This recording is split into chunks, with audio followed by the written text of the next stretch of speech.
Assalamualaikum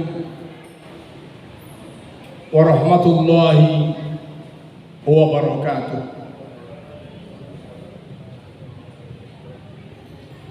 Innal hamdalillah nahmaduhu wa nasta'inuhu wa nastaghfiruh wa na'udzu billahi min syururi anfusina wa min sayyiati a'malina. May yahdihillah fala mudilla lahu wa may yudlil fala hadiyalah. Asyhadu an la ilaha illallah wahdahu la syarikalah wa asyhadu anna Muhammadan abduhu wa rasuluh. Allahumma salli ala Muhammadin wa ala alihi wa ashabihi ajma'in. Amma ba'd.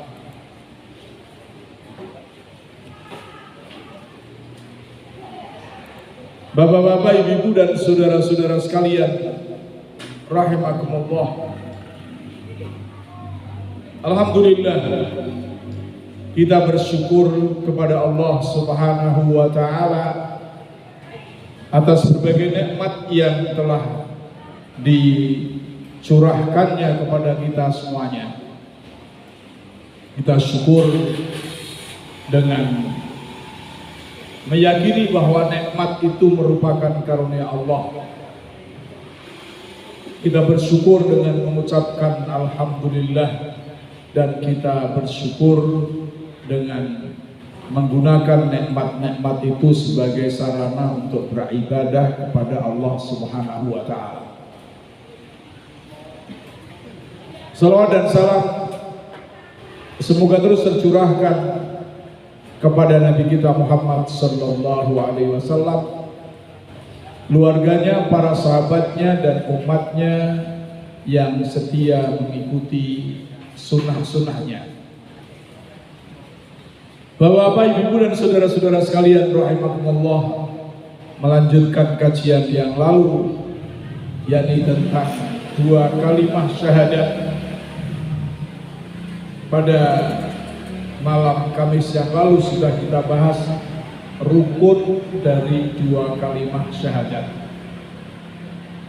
Hari ini kita bahas tentang syarat-syarat mengucapkan dua kalimat syahadat. Atau yang pertama adalah syarat-syarat la ilaha illallah. Asyhadu an la ilaha illallah, yakni bersaksi dengan la ilaha illallah, tidak ada Tuhan yang berhak untuk disembah atau diibadai selain Allah Subhanahu wa taala.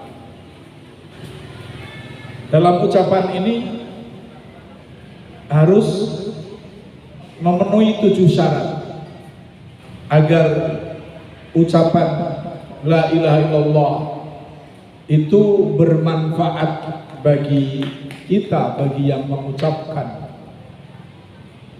Tidak hanya sekedar sebagai tanda masuk Islam.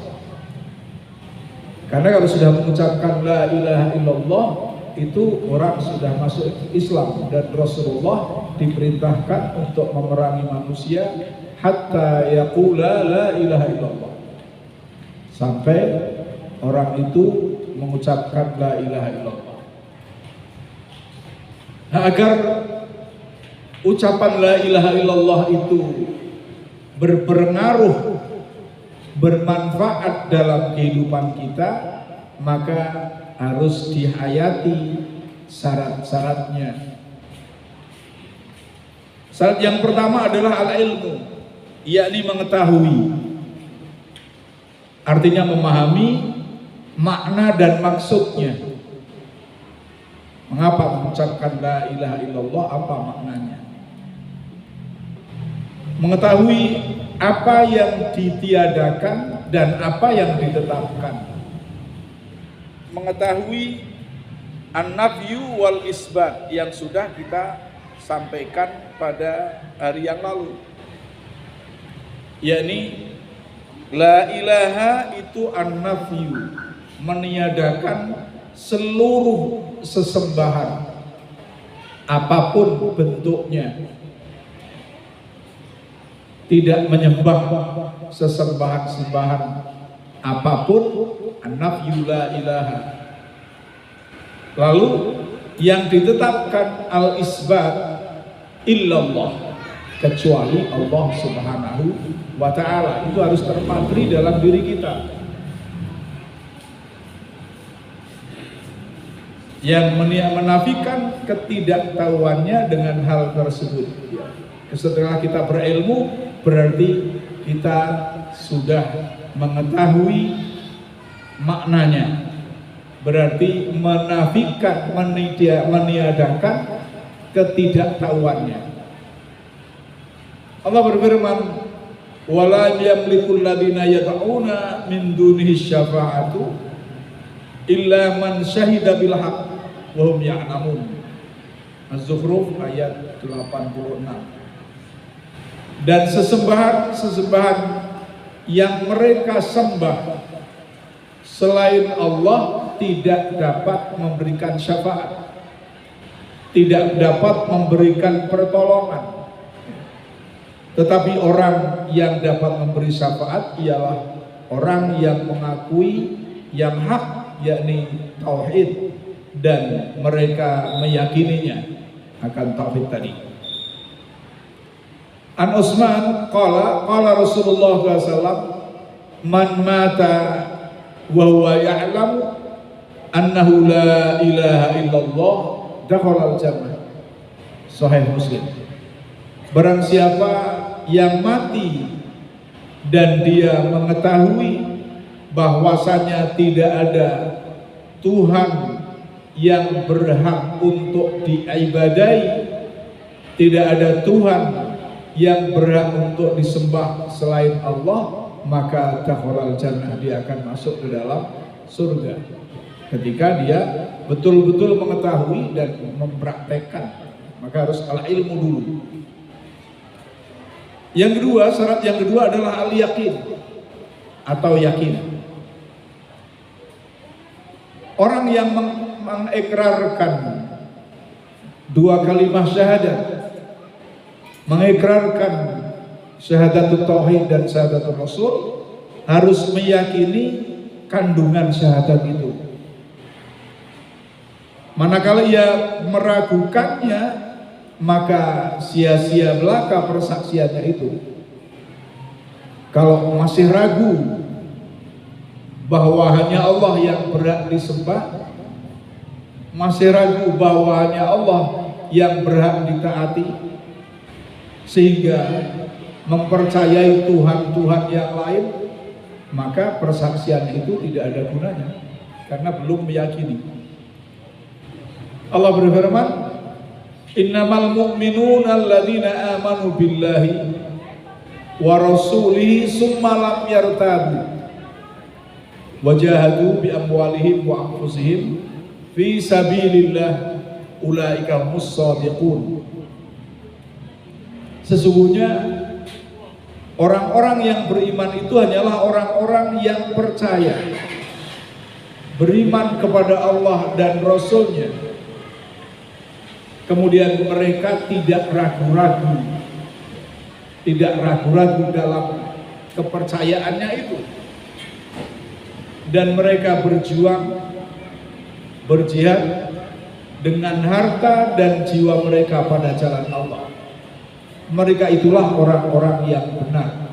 Orang-orang yang benar-benar beriman adalah yang mengakui tidak ada Tuhan selain Allah dan Muhammad utusan Allah, kemudian tidak ada keraguan sedikit pun.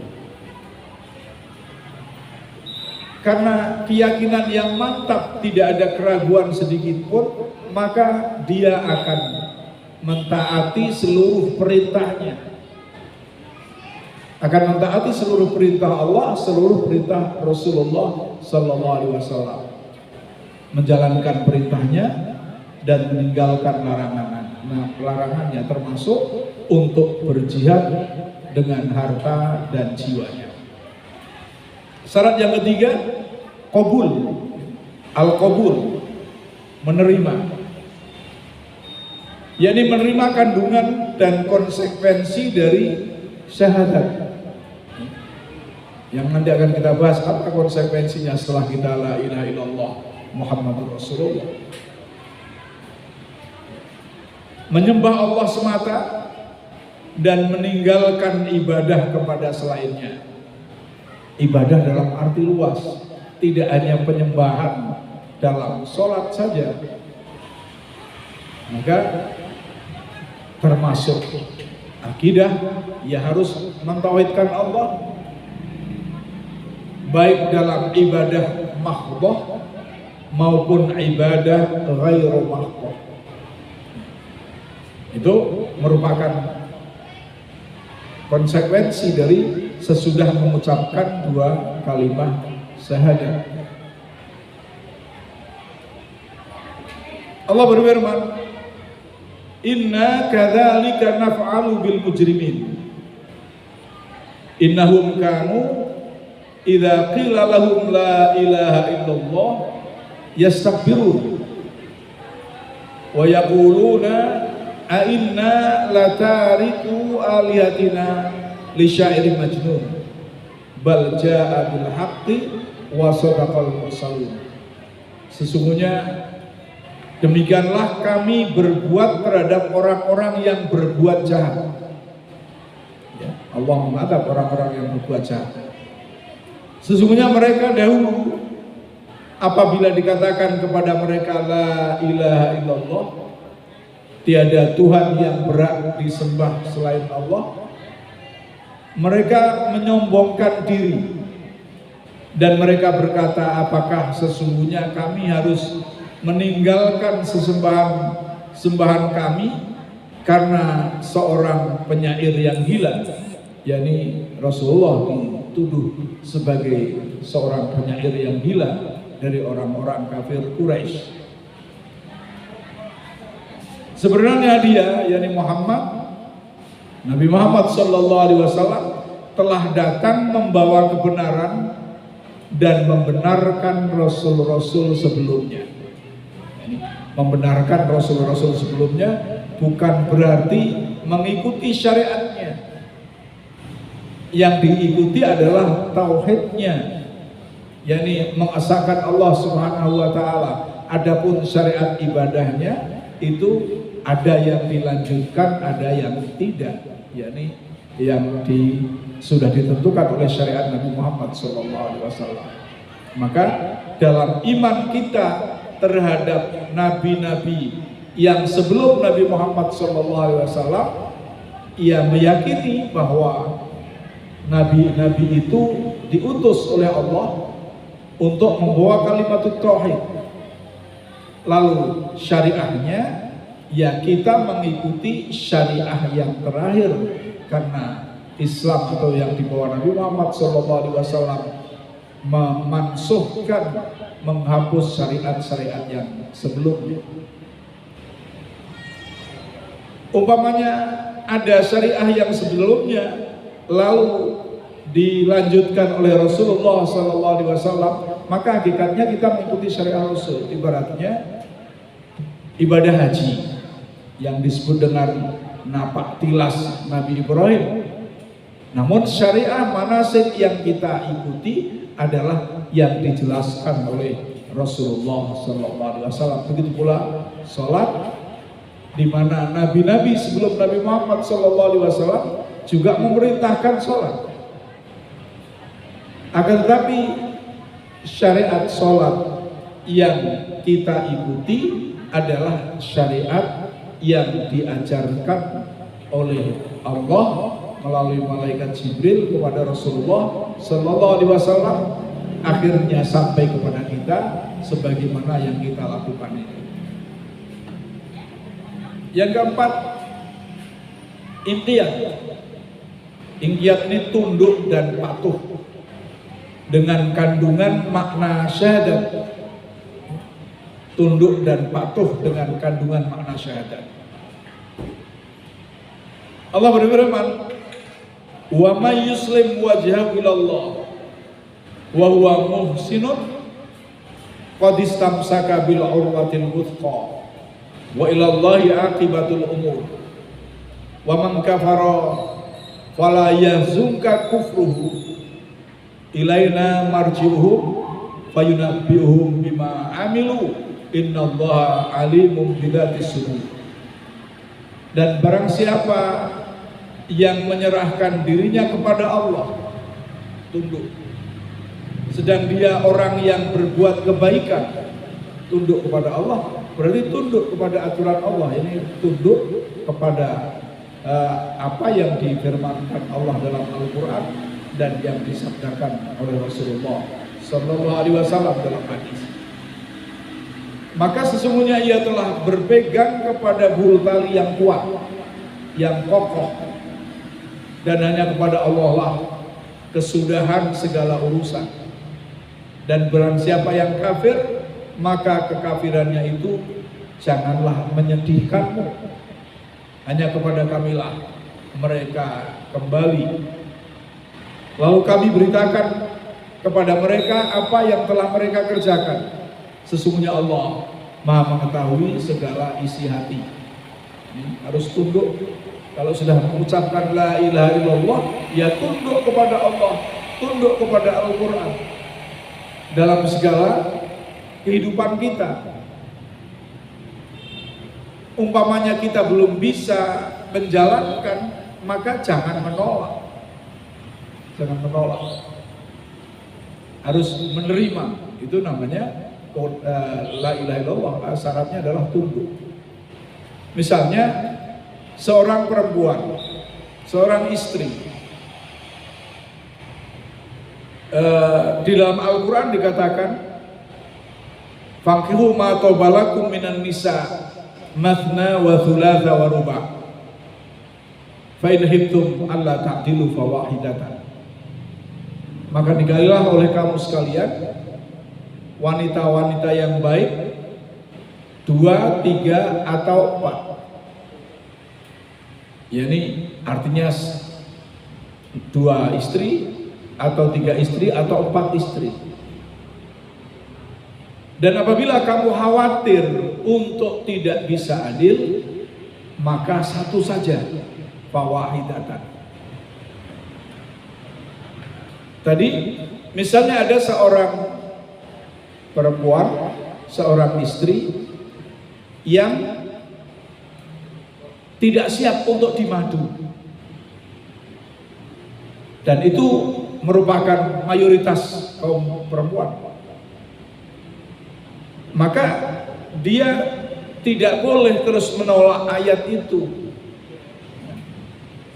Misalnya ayat itu memarjinalkan kaum wanita atau meminggirkan kaum wanita, penghinaan terhadap kaum wanita. Tidak boleh. Kalau seperti itu berarti tidak tunduk kepada Allah Subhanahu wa Ta'ala. Adapun dia belum bisa melakukan itu urusan lain, karena memang diberi hak juga untuk tidak mau dimadu, itu diberi hak oleh Islam, tapi tidak menolak Al-Quran, tidak menolak hadis Rasulullah Sallallahu Alaihi Wasallam. Itu antara menerima dan belum bisa melakukan. Kalau belum bisa melakukan, nggak apa-apa. Itu fattakullah mastata'tum, bertakwalah kepada Allah semampu kamu. Juga jangan menolak, mencari alasan-alasan dengan dalil-dalil ayat Al-Quran maupun hadis. Misalnya ada kaum yang memang tidak memperbolehkan poligami, sehingga menggunakan ayat yang lain di dalam surah An-Nisa juga, yakni walan tastati'u an ta'dilu walau harastum. Kamu sama sekali tidak akan bisa adil meskipun kamu berniat sungguh-sungguh untuk adil. Ayat ini bukan menjelaskan tidak bolehnya poligami karena tidak bisa adil, Akan tetapi ayat ini artinya adalah kamu berusaha semaksimal mungkin pun untuk adil 100% itu tidak bisa. Maka yang tidak bisa kamu dimaafkan. Apa dalam para mufassir menjelaskan, yakni masalah cinta. Yang kamu tidak bisa adil dan itu dimaafkan adalah masalah cinta, masalah perasaan. Tidak mungkin akan sama perasaan antara istri yang satu dengan terhadap istri yang lain.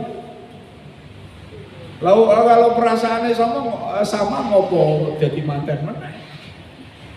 Ya mesti bojo sing nom luwih disenengi tinimbang bojo sing tua dalam perasaan. Tapi perasaan itu tidak boleh diungkapkan dalam perbuatan zahir, yang dimaafkan hati. Maka dari itu giliran kemudian nafkah itu harus adil, tapi perasaan dimaafkan. Walantas ta'dilu walantas tati'u an ta'dilu bainan nisa walau harus kata. Ya. Jadi jangan sampai kaum wanita menolak hal itu. Ya. Kalau menolak berarti menolak Al-Quran. Kalau nggak bisa itu boleh saja untuk tidak bisa. Syarat yang kelima adalah sidik, jujur, yaitu mengucapkan kalimat ini dan hatinya juga membenarkannya. Artinya bahwa mengucapkan la ilaha illallah Muhammadur Rasulullah itu betul-betul masuk ke dalam relung hatinya. Tidak hanya sekedar diucapkan karena untuk persyaratan tertentu sehingga hatinya tidak menerimanya. Misalnya ada orang non muslim, orang kafir mau menikahi wanita muslimah. Kemudian wanita muslimah ini mensyaratkan, aku gelap dinikahi kowe asal kamu masuk Islam dengan mengucapkan 2 kalimat syahadat. Maka ketika dia mengucapkan harus jujur, betul-betul masuk Islam. Tidak hanya sekedar untuk persyaratan bisa menikahi wanita itu. Harus jujur. Manakala lisannya mengucapkan tetapi hatinya mendustakan, maka ia adalah munafik dan pendusta. Kalimat ucapannya la ilaha illallah, akan tetapi hatinya menolak la ilaha illallah.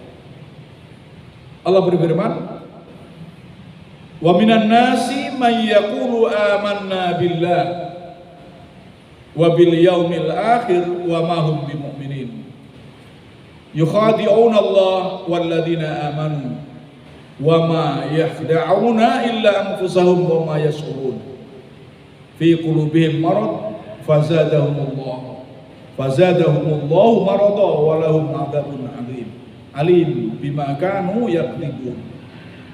Dan di antara manusia ada yang mengucapkan, berikrar kami telah beriman kepada Allah dan hari akhir, padahal mereka tidaklah beriman.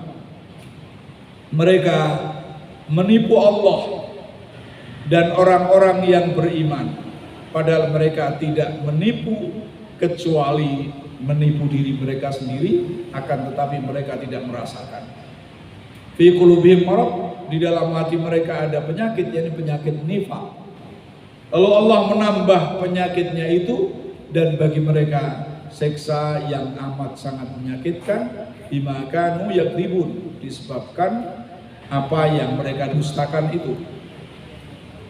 Wa fi sahihain an Mu'adz bin Jabal, dalam hadis sahihain dari Mu'adz bin Jabal, semoga Allah meridainya, dari Nabi SAW, qol ma min ahadin yashhadu an la ilaha illallah wa anna muhammadar rasulullah sidqan min qalbihi illa harramallahu alaihinna, harramallahu alanna. Maka di sini dikatakan tidak ada seorang pun yang mengucapkan syahadat, mengucapkan alla ilaha illallah wa anna muhammadar rasulullah sidqan, dengan benar-benar jujur dari hatinya, kecuali Allah mengharamkannya neraka, mengharamkan atasnya neraka, tentunya kalau konsekuensinya nanti dilakukan. Fasturutu fin najat minan nar ayyaquluha sidqan min qalbi. Maka disyaratkan untuk bisa selamat dari neraka itu mengucapkannya jujur dari hatinya.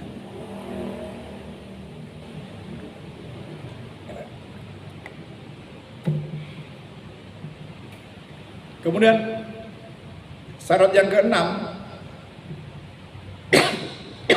adalah ikhlas, yaitu membersihkan amal dari segala debu-debu syirik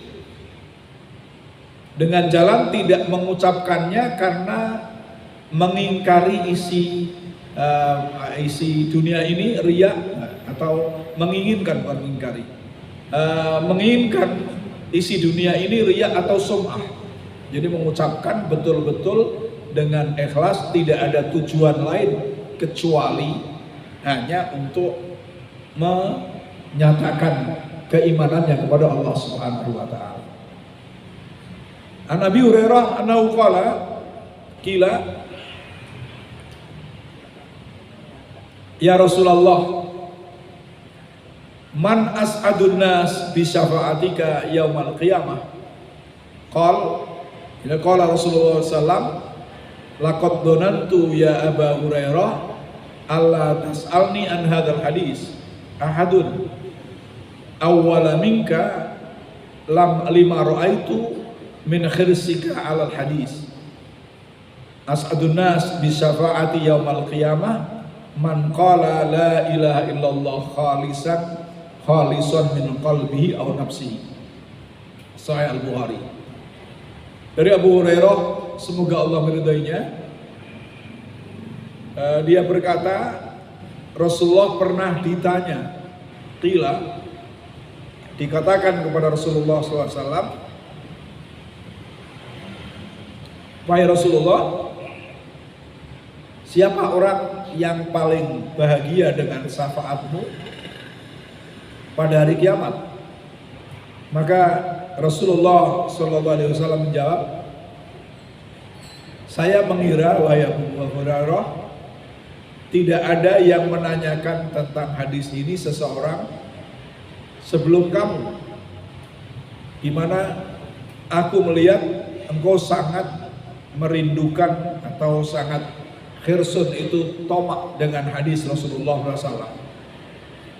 Lalu Rasulullah mengatakan, as'adun nas bi syafa'ati, orang yang paling bahagia dengan syafaatku pada hari kiamat nanti adalah orang yang mengucapkan la ilaha illallah khalisan, ikhlas dari hatinya atau jiwanya. Ini ikhlas. Maka tadi kalau orang mengucapkan dua kalimat syahadat hanya untuk menikahi seorang muslimah, maka ya belum ikhlas namanya.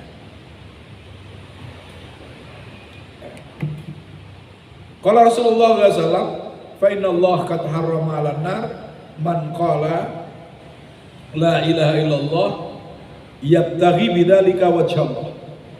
Rasulullah juga bersabda, sesungguhnya Allah mengharamkan neraka atas orang-orang yang mengucapkan la ilaha illallah hanya mencari ridha Allah Subhanahu wa taala dengan ikhlas tadi. Sahih Al-Bukhari. Syarat yang ketujuh adalah mahabbah, kecintaan kepada Rasulullah, kepada Allah Subhanahu wa taala. Yani maksudnya mencintai kalimat ini serta isinya. Mencintai kalimat la ilaha illallah Muhammadur Rasulullah serta isinya, yakni konsekuensinya. Juga mencintai orang-orang yang mengamalkan konsekuensi dari mengucapkan la ilaha illallah Muhammadur Rasulullah. Allah berfirman, wa minan nas may yattakhidhu min dunillahi andadan yuhibbunahum kahubbillah walladzina amanu asyaddu hubban lillah walau yaral ladzina zalamu idh yarawna al-'adzab annal quwwata lillahi jami'a wa annallaha syadidul 'adzab. Dan di antara manusia ada orang-orang yang menyembah tandingan selain Allah. Mereka mencintainya sebagaimana mereka mencintai Allah. Adapun orang-orang yang beriman amat sangat cintanya kepada Allah Subhanahu wa ta'ala. Dan jika seandainya orang-orang yang berbuat zalim itu mengetahui ketika mereka melihat siksa pada hari kiamat bahwa kekuatan itu kepunyaan Allah semuanya, dan bahwa Allah amat berat siksanya, niscaya mereka akan menyesali. Kalau sekarang dia mengetahui, niscaya mereka tidak akan kufur, mereka tidak akan menyia-nyiakan kalimah la ilaha illallah. Bapak-bapak, ibu-ibu dan saudara-saudara sekalian rahimakumullah, sampai di sini. Barangkali ada pertanyaan, sampai silakan. Tadi kelihatannya sudah ada tanda habis. Kalau tidak ada, kita akhiri dengan doa kafaratul majlis. Subhanakallahumma bihamdika asyhadu an la ilaha illa anta astaghfiruka wa atubu ilaik. Assalamualaikum warahmatullahi wabarakatuh.